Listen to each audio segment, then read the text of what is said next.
Welcome to the Fresh Record. And yeah, it's not a podcast episode because Benny's not feeling super great. So I'm here to cover some very big announcements in the music industry and talk about them this week so you guys have something to watch for a little bit. And there's a lot has happened.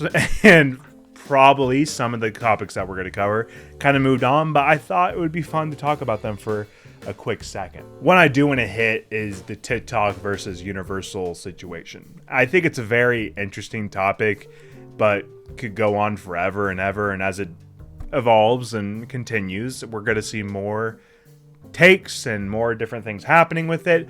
But overall, my thoughts on it are that it's not really super great for the industry because that's where a lot of marketing goes into that now. You know, people reposting songs, them blowing up, you paying for something for it to be in there doesn't always work. We see massive songs that get placed in movies and stuff like that that don't blow up, and it's very rare when some song comes from a movie and just freaking goes bazonkers on how big it gets, but that's very difficult to do. But moving on, let's start with one of the biggest topics of the past week, which is easily the country scene kind of getting blown up in their eyes, with Beyonce and Lana Del Rey both announcing albums that they were going to do country music.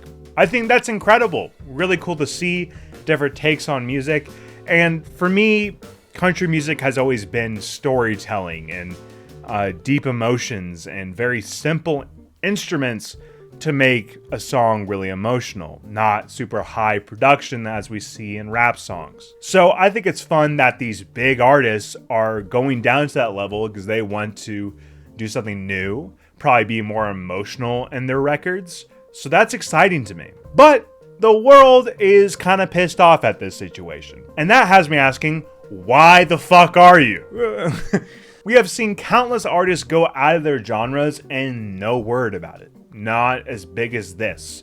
And because of the political climate nowadays, it is an issue and it shouldn't be, because people have been doing this for years. Are you wanting every artist to basically become Mac Miller in the sense of having different names and different projects to do new music? Is that what you're wanting? Would you be okay with that? I'm pretty sure that won't be the case. You would still be fucking angry. But I'm honestly very excited for these records. Beyonce's first two singles really rocked. They're not really my cup of tea. I didn't super love them, but I'm kind of growing on them, so that opinion might change. Then, of course, we had Lana do Country Roads cover a couple months ago that I loved and was listening to on repeat a little bit, so I think her voice is so unique, and it's going to be something really special for the genre that gets me very, very excited. And the last thing I'll say about this is something we should celebrate. Artists that we love making different genres of music, that's good for everyone. We're getting new music. Why be upset about it? And next, a recent announcement is we got Shakira announcing her new album, the first one in 7 years. And that has got me asking, why are people making this a big headline? Yes, Shakira is a big artist. The only songs I really enjoy are She Wolf and Hips Don't Lie. Those are the most iconic. She did the Super Bowl. You know, it was a good performance. So I'm excited to see what this new album is, but why is it such a big news thing? I don't really understand, but I'm excited. What is she going to do? What type of music? Is it going to go in a different direction, or is it going to go back into that early 2000s sound? More of a current sound?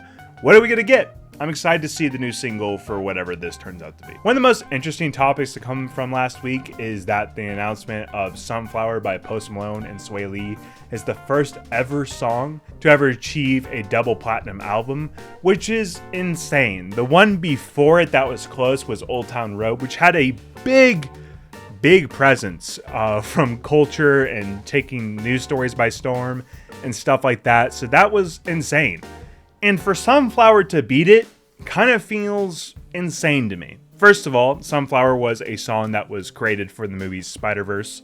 And honestly, I love that movie. It had a big part of the movie too. It was part of the plot in a sense. Love that as a music supervisor. So that was great to see. But why is this number one? And that's just so fascinating to me. I'm curious what you guys think about this. And do you think it's deserving? Are you happy about this? Because I am. I like it better than Old Town Road, but doesn't it feel like Old Town Road deserves it a little bit more after everything it endured. The last thing I want to cover is Paramore coming back with a new rebranding and basically saying they're back and they are the new ambassadors of Record Store Day this year, which is very exciting. I love Paramore. I love Hayley Williams. I love what they're doing. Their last album was incredible. If you haven't listened to it, please do. It's just a great record. I think this is great news. I feel like they have a lot of energy. They do a lot of cool stuff with their marketing. They just did that cover for A24, so you know they're kind of good with this stuff and they're taking something very valuable to people. As a vinyl fan myself and collecting them, very happy to see that a big artist is becoming an ambassador. They do cool marketing stuff, so this is great for Record Store Day, and hopefully more stuff come from it this year. I went last year and then got a couple of records, but the big hit, of course, was Taylor Swift. So hopefully get some cool things. I'm excited. Probably won't camp out still. I don't think there's a record out there I want that bad. The only one I really wanted was the How to Train Your Dragon score, but I did not get it. Still hurts a little bit. And because it's Monday, that means 2 days ago was New Music Friday. And there's 2 songs I want to mention that kind of are on the lower tier of artists that I feel like you should check out these songs. So I would definitely recommend Loverboy by Annie Lampert, a small artist that does covers on TikTok that are phenomenal. I just think her voice is super unique and I love it. And she just released a new single. I love this song. I would just give it a chance. Loverboy, I'm feeling. And something that makes me so happy is Bryson Tiller just came out with a new song. And man, I loved his debut of Something Tell Me. I love that track. And then ever since then, it's gone like, oh. To the point when I saw this on there, I'm like, okay, another bad one. But no, this is the best one he's had in years. So I'm very happy about this. And if you are a Bryson Tiller fan and you kind of had the same experience like I have, check this one out. I think we'll put you back on the right direction again. And that has been this week's wrap up. So if you guys like the content here and you want to see more of this music talk, please subscribe to The Fresh Record. You can find me at Wiley K. Todd on all social medias, making TikTok and content based around music supervision and music and movies and TV, whatever. Every entertainment thing, but dealing with the soundtracks of things. So please check that out. And we'll see you guys next week on The Fresh Record.